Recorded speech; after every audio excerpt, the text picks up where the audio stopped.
بسم اللہ الرحمن الرحیم۔ السلام علیکم۔ آپ یوٹیوب چینل دیکھ رہے ہیں اور میں ہوں کاشف کھگا۔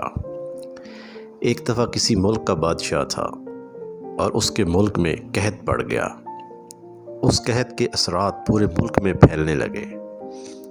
بادشاہ نے اس قحط سے بچنے کے لیے بہت سی تدابیر آزما لیں، لیکن کوئی فرق نہ پڑا۔ پورے ملک میں سرکاری لنگر خانے قائم کر دیے گئے۔ تمام کاروباری لوگوں کو اور تاجروں کو متاثرین کی مدد کے لیے روانہ کر دیا گیا، لیکن اس کے باوجود عوام کے لیے حالات ٹھیک نہ ہوئے۔ ایک رات بادشاہ بہت پریشان تھا اور اسے نیند نہیں آ رہی تھی۔ بادشاہ نے اپنے وزیر اعظم کو طلب کیا۔ وزیر اعظم بادشاہ کا استاد بھی تھا۔ اس نے بچپن سے بادشاہ کی تربیت کی تھی۔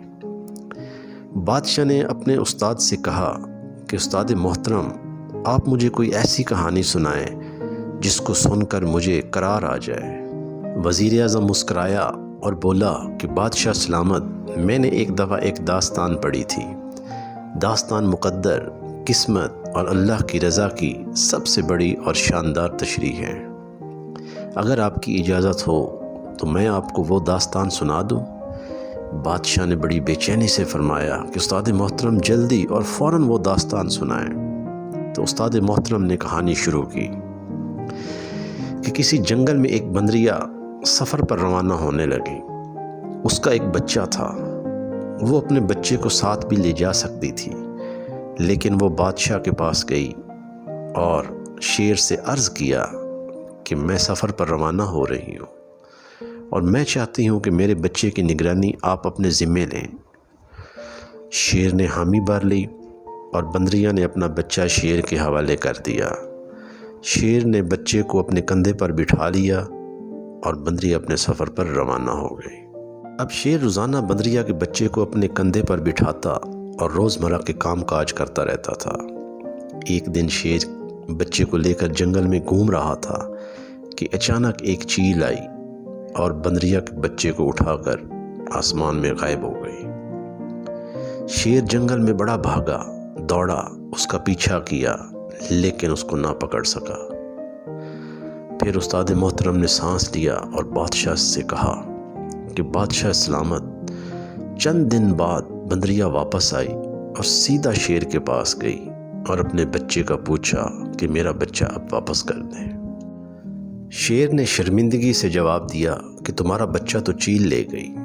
بندریا کو بڑا غصہ آیا اور کہا کہ تم کیسے بادشاہ ہو کہ ایک بچے کی حفاظت بھی نہیں کر سکتے؟ تم کیسے سارے جنگل کا نظام چلاؤ گے؟ شیر نے کہا کہ میں زمین کا بادشاہ ہوں اور اگر کوئی مصیبت زمین سے آتی تو میں اس کی حفاظت کر سکتا تھا، لیکن یہ آسمان کی طرف سے آئی ہے اور میں آسمانی مصیبت کو نہیں روک سکتا۔ وزیر اعظم نے کہا کہ بادشاہ سلامت، ایسے ہی یہ قحط کہ یہ آفت اگر زمین سے نکلی ہوتی تو شاید آپ یہ روک سکتے تھے، لیکن یہ آفت آسمانی ہے اور اس کو صرف اللہ ہی روک سکتا ہے۔ اس لیے اس آفت کو ختم کرنے کے لیے آپ بادشاہ نہ بنیں بلکہ فقیر بنیں، تب یہ آفت رک جائے گی۔ دنیا میں دو قسم کی آفتیں ہوتی ہیں، ایک آسمانی آفت اور ایک زمینی آفت۔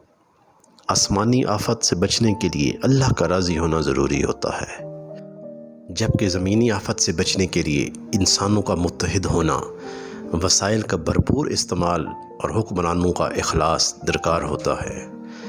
دنیا کے تمام مسائل اور ان کا حل کے درمیان اتنا فاصلہ ہوتا ہے جتنا ماتھے اور جان نماز کا۔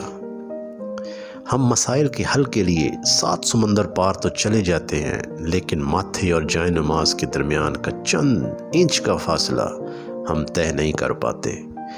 میرے بھائیوں اور دوستو، آج ہم کتنے مسائل میں گرے ہوئے ہیں، لیکن پھر بھی ہم اللہ کی طرف رجوع نہیں کرتے بلکہ دنیاوی اسباب کی طرف بھاگتے ہیں، لیکن پھر بھی ہمارا کچھ نہیں بنتا۔